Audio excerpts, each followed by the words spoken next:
Hello student, welcome to my YouTube channel Satyapal Top English Idea।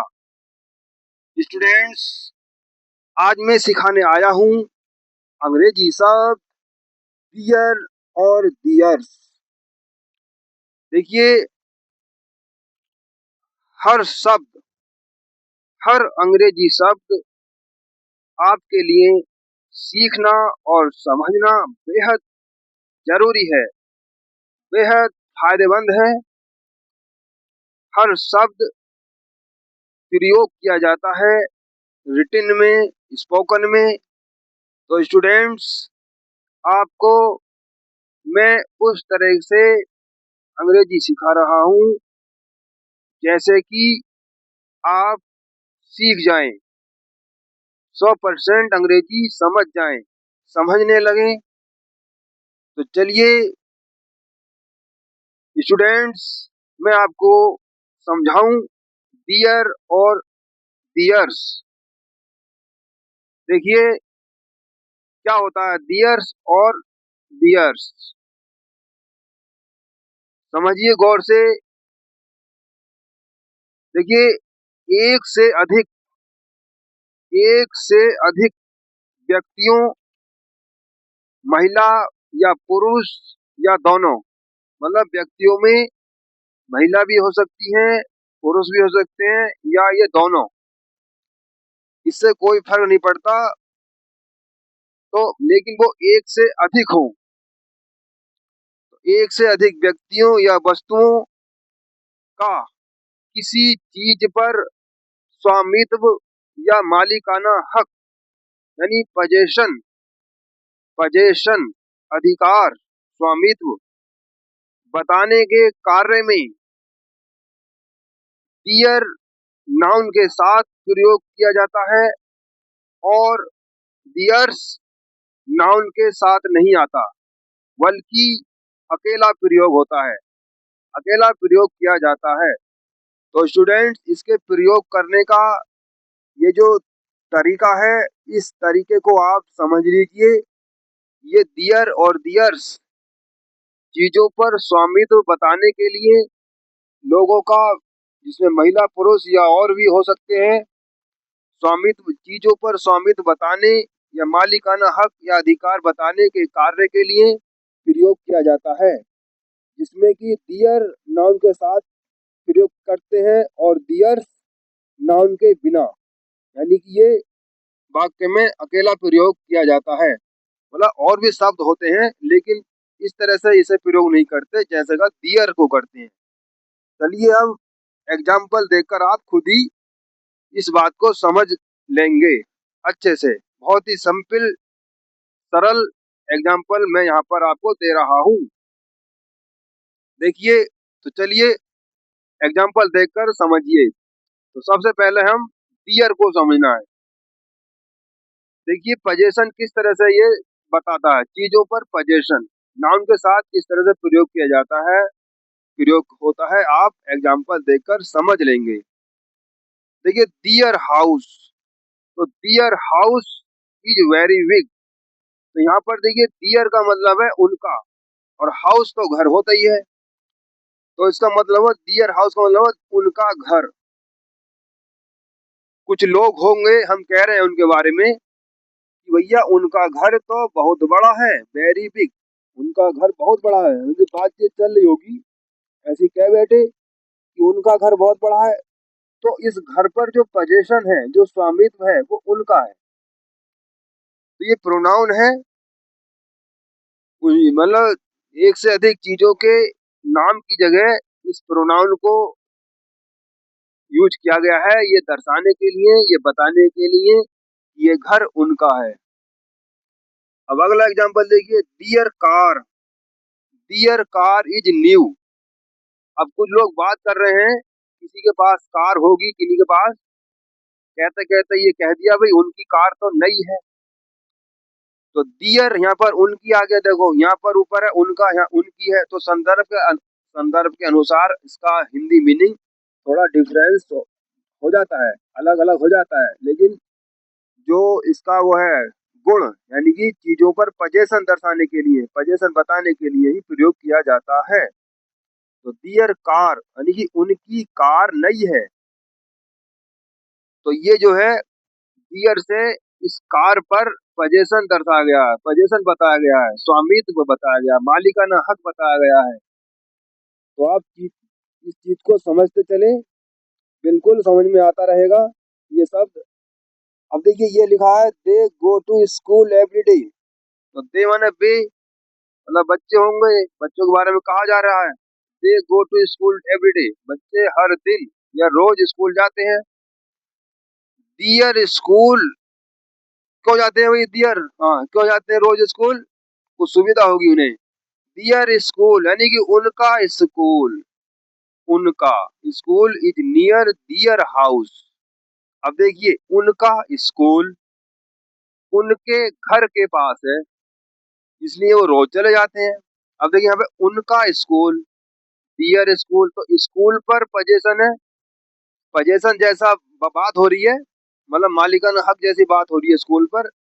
तो उनका school near पास में है, दियर house, अब देखिए उनके घर, यहाँ पर घर पर पजेशन बताया गया, घर पर पजेशन बताने के लिए यह दियर का प्रयोग हुआ है, उनके घर के पास में है इसलिए वो रोज जाते हैं स्कूल। अब अगला एग्जांपल देखिए, दे प्ले, बे, दे का है मतलब बे प्ले खेलते हैं क्रिकेट, वो क्रिकेट खेलते हैं। अब देखिए यहाँ पे दियर टीम, दियर मतलब उनकी टीम, इज स्ट्रॉन्ग, उनकी टीम जो है मजबूत है। तो यहाँ पर दो दियर शब्द से इस टीम पर पजेशन बताया गया है, दियर शब्द ने इस टीम पर पजेशन बताया है। तो स्टूडेंट्स इस दियर को आप एग्जाम्पल से, एग्जाम्पल में प्रयोग होते हुए देखकर ही आप प्रयोग करना समझ जाएंगे, और इसका हिंदी में क्या अनुवाद होता है, क्या मीनिंग होता है, ये भी आप समझते जाएंगे। तो चलिए अब अगले एग्जाम्पल देखें। यहाँ पर दिया गया है कई एग्जाम्पल है, आप समझते चलें, धीरे धीरे सब कुछ समझ में आ जाएगा। तो स्टूडेंट यहाँ पर दिया गया they have many books, they have many books, उनके पास बहुत सी किताबें हैं। यहाँ पर देखो दे उनके आगे हैं यहाँ पे, तो दे का मतलब होता है बे, लेकिन यहाँ पे देखिए संदर्भ बदल गया, उनके, यहाँ उनके आगे दे का मतलब, तो उनके पास। अब ये हैव का प्रयोग कोई चीज पास होने के लिए भी किया जाता है और हेल्पिंग वर्ब के रूप में भी किया जाता है, लेकिन यहाँ पर हेल्पिंग वर्ब नहीं है, ये मेन वर्ब, ये कोई चीज पास होने के लिए प्रयोग की गई है ये वर्ब। तो पास में क्या है, मैनी बुक्स, बहुत सी किताबें हैं। दियर बुक्स, अब देखिए यहाँ पर दियर जो है ना, दियर का प्रयोग ये बताने के लिए क्या है, क्योंकि किताबें उनकी हैं, ये पजेशन बताने के लिए, बुक्स पर पजेशन बताने के लिए, मतलब उनका यहाँ पे दियर लगा दिया। आर ऑन द टेबल, मेज पर है। अब देखिए दे प्लांटेड, यहाँ पर देखो दे का मतलब आ गया बे, नहीं उन्होंने, आपने यहाँ पर दे का मतलब समझा उनके, अब यहाँ पर आ गया उन्होंने। तो देखो संदर्भ जब बदल जाता है तो हिंदी मीनिंग भी थोड़ा बदल जाता है, लेकिन सेंस वही रहता है, बहुवचन का, एक से अधिक लोगों का। तो उन्होंने प्लांटेड क्या लगाए, क्या लगाए, ट्री, पौधे लगाए, उन्होंने पौधे लगाए। डियर ट्री मतलब उन्होंने पौधे लगाए थे, डियर ट्रीज। अब देखिए यहाँ पर ट्रीज पर यानी कि पौधों पर उनका पजेशन बताने के लिए डियर लगा दे इससे पहले, तो ये नाउन है, जैसा कि बताया गया कि डियर जो है नाउन के साथ आता है। तो आप यहाँ पर देख रहे हैं हर एक एग्जाम्पल में डियर का प्रयोग नाउन के साथ ही हो रहा है, ये बताने के लिए कि ये चीजें उनकी हैं, पजेशन बताने के लिए। तो their tree are growing well, मतलब उनके पौधे जो लगाए थे, उनके पौधे ठीक ठाक बढ़ रहे हैं, बड़े हो रहे हैं। अब देखिए दे हैव सॉल्व्ड, उन्होंने, they have sold their car.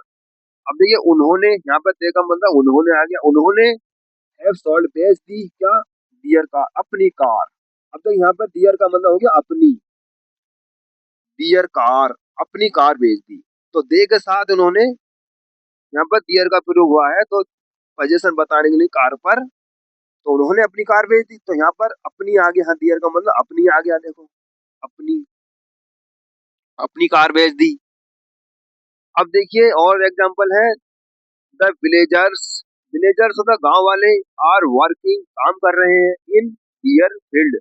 अब यहाँ पर देखो, यहाँ पर भी अपना आ गया, मतलब जो गांव वाले हैं, गांव वाले तो बहुत है, एक से अधिक है, वो जो है काम कर रहे हैं कहाँ, इन डियर फील्ड, अपने खेत में, अपने खेत में या अपने खेतों में, यहाँ पे फील्ड्स होते अपने, तो यहाँ पर अपने के मतलब यहाँ पर फील्ड पर उनका पोजीशन बताने के लिए डियर का प्रयोग किया गया है, और ये नाउन के साथ है। अब देखिए एक और एग्जांपल है डियर का, द ड्रंकन मैन। ये ड्रंकन मैन कौन होता है, जो दारूबाज होते हैं, दारू पीते हैं बहुत सारी, ड्रंकन मैन है। तो दारूबाजों ने या शराबियों ने हैव टॉर्न दियर क्लॉथ्स, अपने कपड़े फाड़ लिए हैं। तो दियर देखिए यहाँ पर शराबियों का कपड़ों पर पोजीशन बताने के लिए, मतलब शराबियों का कपड़ों पर पोजीशन बताने के लिए, मतलब अधिकार बताने के लिए, स्वामित्व बताने के लिए क्लॉथ्स किससे पहले दियर का प्रयोग हुआ है, क्लॉथ नाउन है। तो स्टूडेंट्स आपने दियर का प्रयोग, दियर का हिंदी अर्थ, दियर का सब कुछ आपने समझ लिया यहाँ से। अब चलते हैं अगले वर्ड दियर्स पर। तो यहाँ पर आप दियर्स को समझिए, ये दियर्स ये किस तरह से प्रयोग होता है, चीजों पर स्वामित्व, मालिकाना हक या पोजीशन बताने के लिए। देखिए दिस लगेज, दिस लगेज होता है सामान, सामान, तो यह सामान इज अवर्स, हमारा है, ये अवर्स हमारा, and that luggage is theirs, that luggage is theirs, ये सामान या वह सामान उनका है। तो यहाँ पर देखिए उनका, ये देखिए नाउन के साथ इसका प्रयोग नहीं हुआ है, दियर्स का प्रयोग नाउन के साथ नहीं हुआ है, बल्कि अकेला हुआ है, ये बताने के लिए कि वो सामान किनका है, वह सामान उनका है। अब अगला देखिए, these books belong to our children, these books ये किताबें, बिलोंग टू अवर चिल्ड्रन हमारे बच्चों की हैं, ये किताबें हमारे बच्चों की हैं, मतलब इन किताबों पर हमारे बच्चों का अधिकार है। ये किताबें, these books belong to our children, ये किताबें हमारे बच्चों की है, एंड दोज बुक्स, और वो किताबें, आर दियर्स उनकी हैं। अब देखिए यहाँ पर उनकी है, वे किताबें, दोज बुक्स, वे किताबें, आर दियर्स उनकी हैं। तो यहाँ पर दियर्स का प्रयोग अकेले आया है, नाउन पर, चीज पर पोजीशन दर्शाने के लिए। कौन सी चीज पर, बुक्स पर, बुक्स पर पोजीशन दर्शाने के लिए यहाँ पर दियर्स का जो प्रयोग हुआ है वो अकेला हुआ है। तो देखिए आप प्रयोग समझिए किस तरह से होता है, एग्जाम्पल देकर आप समझिए और व्यवहार में इसे यूज करने का प्रयास करें। तो चलिए और एग्जाम्पल देखें, दिस हाउस इज अवर्स, यह घर हमारा है, एंड दैट इज दियर्स, और वो उनका है। तो देखिए उनका, ये घर पर पोजीशन दर्शाने के लिए दियर्स का प्रयोग हुआ है, अकेले, नाउन के साथ नहीं है, ये अकेला आया है, दैट इज दियर्स, यह या वह उनका है, यह घर हमारा है वो उनका है, दियर्स। अब देखिए, they are living in this house, वे मतलब कुछ है लोग, वे, they are living in this house, वे इस घर में रह रहे हैं, वे इस घर में रह रहे हैं, लिविंग रह रहे हैं, बिकॉज क्योंकि भैया, दिस हाउस इज दियर्स, क्योंकि, बिकॉज क्योंकि यह घर, दिस हाउस यह घर, दियर्स उनका है। तो देखो यहाँ भी अकेला आया है, ये बताने के लिए कि घर किनका है, उनका है। अब चलिए और देखते हैं, या इस मतलब इस तरह, ये जो है इस तरह की बात, इस तरह की बात को हम दूसरे तरीके से भी कह सकते हैं। देखिए कैसे, मतलब पोजीशन दूसरे तरीके से दर्शाया जा सकता है, जैसे they are living in this house, वे अपने घर में रह रहे हैं, नहीं, हाँ sorry, they are living in this house, वे इस घर में रह रहे हैं, बिकॉज क्योंकि इट इज दियर्स, क्योंकि ये उनका है। अब देखिए यहाँ पर दिस हाउस इज दियर्स, यह घर उनका है। यहाँ पर आया दिस हाउस इज इट, मतलब इन्होंने दिस हाउस को रिपीट नहीं किया इसमें, उस दिस हाउस की जगह एक उसके स्थान में प्रोनाउन आया है इट। दिस हाउस रिपीट नहीं किया इसमें, इसमें केवल इट लगा दिया दिस हाउस की जगह, तो दोनों ही सही है, आप किसी भी तरह से प्रयोग कर सकते हैं, इट इज दियर्स। तो स्टूडेंट्स मैं समझता हूँ कि आप यह अंग्रेजी शब्द डियर और दियर्स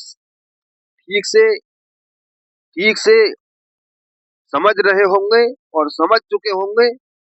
इसलिए ये वीडियो अगर आपको पसंद आई हो तो प्लीज लाइक करें और शेयर करें और चैनल को सब्सक्राइब भी जरूर कर लें, ताकि हर वीडियो का नोटिफिकेशन, हर नई वीडियो का नोटिफिकेशन आपके पास आता रहे। हम हर रोज 11 AM से 1 PM के बीच में हर रोज एक वीडियो डालते हैं। तो स्टूडेंट मैं आपसे फिर मिलूंगा एक नई वीडियो के साथ, एक नई अंग्रेजी शब्द को लेकर आऊंगा। तब तक अपना ख्याल रखिए, पढ़ते रहिए निरंतर, पूरे मन के साथ, पूरे फोकस लगाकर। Have a nice day, thank you for watching this video.